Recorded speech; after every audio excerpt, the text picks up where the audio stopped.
Why do we need gurus? Why do we need Sadhguru?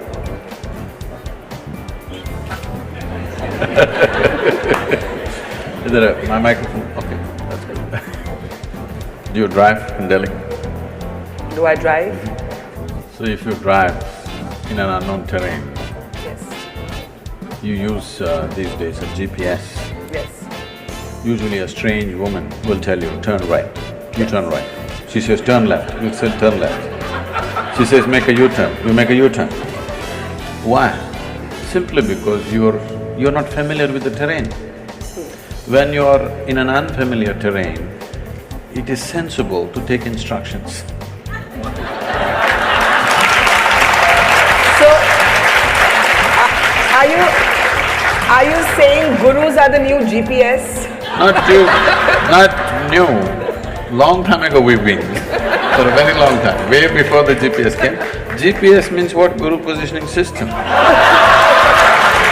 Faith and spirituality have become very inflammable. Don't put them in the same basket. Okay, let's talk about faith first. We live in times when faith for certain has become a very inflammable, easily politicized conversation. If faith should have been personal today, it's not. Today you actually have decisions taken in the name of somebody's faith being injured. So, you mentioned food right now. I read somewhere that you said there's nothing religious about the act of food, just eat what you like. No, I didn't say that. Eat what's good for you? I said eat what's good for you. Okay, eat what's good for you. It's a very different thing. Okay, I correct myself. Eat what's good for you.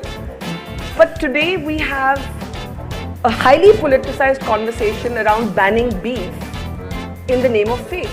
Definitely not good for you to eat it. Beef or any meat? I'll come. Tell us a little bit about yourself. Your story is well chronicled, but what is of interest to people is that you started off as… I haven't read that book, I don't know, I hope she's written nice things about it. She's written a very brilliant… Arundhati Subramaniam has written a very brilliant No, book. she's brilliant, but what's she written about me? Is whether God men are often con men.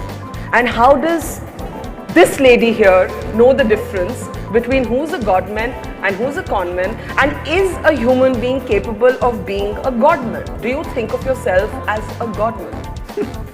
Why are you underestimating that lady? Especially if it's a creature which has some sense of thought and emotion. If it has emotion, then you should not eat it. In India, today maybe in cities people do not know, you see in the villages, people have very intimate relationship with the cow. They have drunk the milk of that cow, their children are drinking the milk of that cow. There is a very deep relationship. If you do not know this, cow is one creature. If something happens to you and you are in some kind of grief or misery, you don't have to be near the cow. Wherever the cow is in your house, it'll start shedding tears for you. You know, I've seen this with my eyes, I couldn't believe.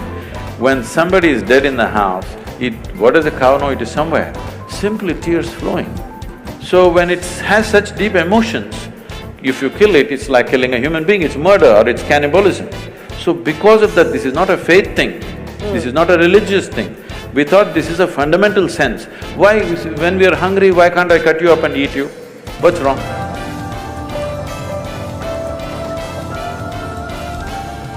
But what you're saying should be about many more animals than just the cow. Yes, of course. And when it becomes about only the cow, then there is certainly a perception that it is a political decision or a religious decision. No, I'm not talking about whatever the laws. This is not about people getting up and saying it's cruel to be a meat eater. That would be a different argument. This has many things.